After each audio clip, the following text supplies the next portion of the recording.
Saudi अरब और UAE से अरबों डॉलर की सरमायाकारी का यकीन दिलाया और अभी तक इस इन्वेस्टमेंट का $1 भी पाकिस्तान नहीं पहुंचा। अडानी साहब केन्या के अंदर जो एक एयरपोर्ट है जो कि चाइना उस पर कंट्रोल एस्टेब्लिश करना चाहता था।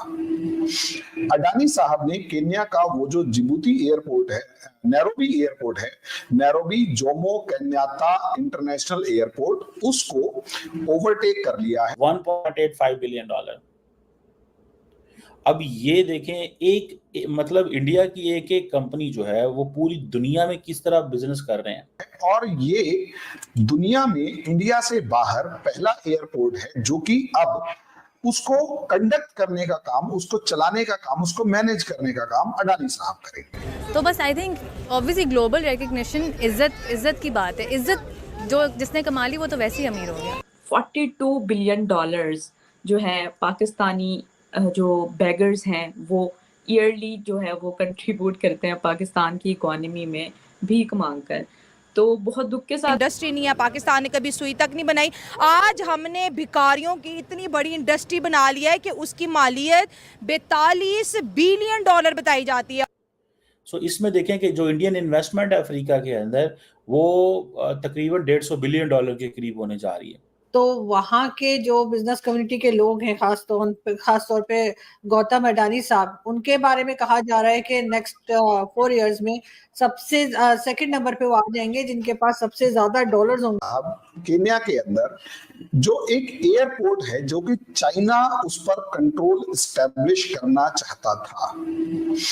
अडानी साहब ने केन्या का वो जो जिबूती एयरपोर्ट है, नैरोबी एयरपोर्ट है, Nairobi Jomo Kenyatta international airport, उसको ओवरटेक कर लिया है। और ये दुनिया में इंडिया से बाहर पहला एयरपोर्ट है जो कि अब उसको कंडक्ट करने का काम, उसको चलाने का काम, उसको मैनेज करने का काम अडानी साहब करेंगे। अब इसका दूसरा पार्ट कि भाई अडानी साहब वहां पर इतना इन्वेस्टमेंट क्यों करेंगे, वो एयरपोर्ट कैसे चलाएंगे, क्या फायदे का सौदा है? तो देखिए आंसर है हाँ।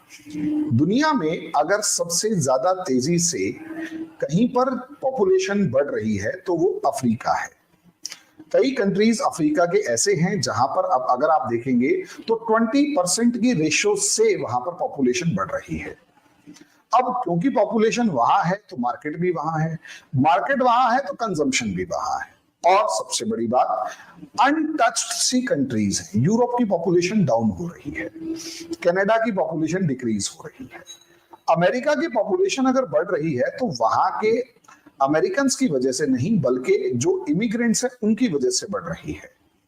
इंडिया की पॉपुलेशन भी स्टेग्नेशन की फॉर्म में है। अरेबियंस को अगर आप देखेंगे तो वहां पर भी बहुत ज्यादा पॉपुलेशन का ग्रोथ नहीं है। साउथ ईस्ट एशिया से, चाइना, जापान, कोरिया से, रशिया से, सबकी पॉपुलेशन आपको डिक्रीज होती हुई नजर आएगी। लेकिन दुनिया में अगर किसी एक कॉन्टिनेंट में पॉपुलेशन बढ़ रही है तो वो अफ्रीका में है। और दूसरी बात, वहां पर जो मिनरल रिसोर्सेज हैं वो सबसे ज्यादा हैं और वो अभी भी अनएक्सप्लोर्ड हैं।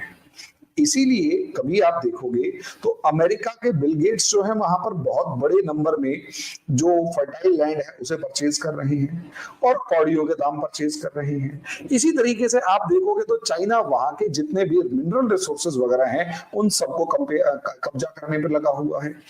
ऐसी सिचुएशन में अगर आप देखेंगे तो इंडिया वहां पर एक ऐसा प्लेयर रहा है जिसने अफ्रीका की जो लाइफ है उसे इजी बनाया है, उसे लूटने नहीं पहुंचा है।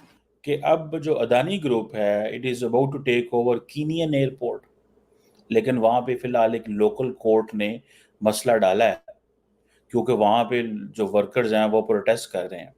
लेकिन क्वेश्चन ये है कि इंडिया के Adani group is a big conglomerate और ये जो सोच रहे हैं और सोच कर रहे हैं, प्लान हो गया, सब कुछ कुछ कंप्लीट हो गया कि नैरोबी का जो इंटरनेशनल एयरपोर्ट है उसमें जो है उसको टेक ओवर करने की बात हो रही थी। और वो इसलिए कि वहाँ पे कोर्ट ने खैर फैसला दे दिया है क्योंकि वहाँ पे जो कीनिया की ह्यूमन राइट्स कमीशन जो है उसने वहाँ पिटीशन दायर कर दी और वहाँ पे एक लॉ सोसाइटी ऑफ कीनिया थी कि इससे जो गवर्नमेंट ने जो तकरीबन $1.85 बिलियन अदानी ग्रुप गवर्नमेंट को दे रहा है, $1.85 बिलियन। अब ये देखें मतलब इंडिया की एक एक कंपनी जो है वो पूरी दुनिया में किस तरह बिजनेस कर रहे हैं कि अदानी ग्रुप कीनिया की हुकूमत को $2.25 अरब से ज्यादा पैसे देगा, और वो जो जोमो केनियाती इंटरनेशनल एयरपोर्ट है वो 30 साल की लीज पे ले रहा है। अब वहां पे कह रहे हैं कि ये इतनी बड़ी अमाउंट नहीं है। जारी बात है, हुकूमत ने जब फैसले करती है तो हुकूमत सारे फैसले पहले कर लेती है। कीनिया ह्यूमन राइट्स कमीशन को कौन पूछेगा, और उसकी इस चीज़ों को तो ओवर रूल कर दिया जाएगा, क्योंकि गवर्नमेंट ने कहना है कि हमें तो पैसे चाहिए, और ये है भी लोअर कोर्ट है। और वो कह रहे हैं कि जी अदानी साहब ने जो प्रपोजल दिया है वो अनअफोर्डेबल है। अदानी का प्रपोजल जो है that is for the government of Kenya, not for the courts और for the human rights commission of Kenya के लिए तो नहीं है। और जारी बात है, जब प्राइवेट सेक्टर आता है तो उसने उसको कामयाब बनाना होता है। जिस तरह पाकिस्तानी जो एयरपोर्ट से सुनने में आ रहा है यूएई और बाकी मुल्कों को दिए जा रहे हैं।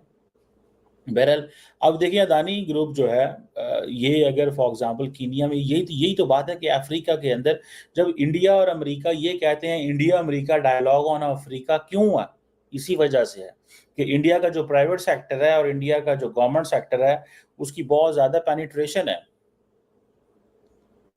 ठीक है जी, और ये जो तकरीबन $2 अरब के करीब है, ये मेरा ख्याल है इससे कोई 18% स्टेक्स जो हैं वो बढ़ने जा रहे हैं, वो इंडिया के पास आएंगे।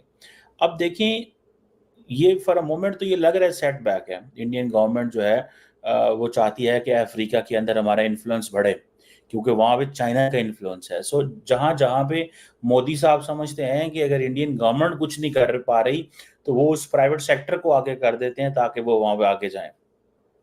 अफ्रीका, अब आपको पता है तकरीबन 55 ममालिक हैं। अफ्रीका के ऊपर तो पहले इंडिया ने एक एहसान किया कि उनको G20 का मेंबर बना दिया लास्ट ईयर, जब आपको याद होगा। अब 55 स्टेट्स हैं, G20 का फुल मेंबर बना दिया। ठीक है जी, और वो कहा जी कि आपकी जो आवाज़ है वो जो ग्लोबल साउथ की आवाज़ है तो हम तो उसको प्रमोट करेंगे, लेकिन technically they also want to push back China.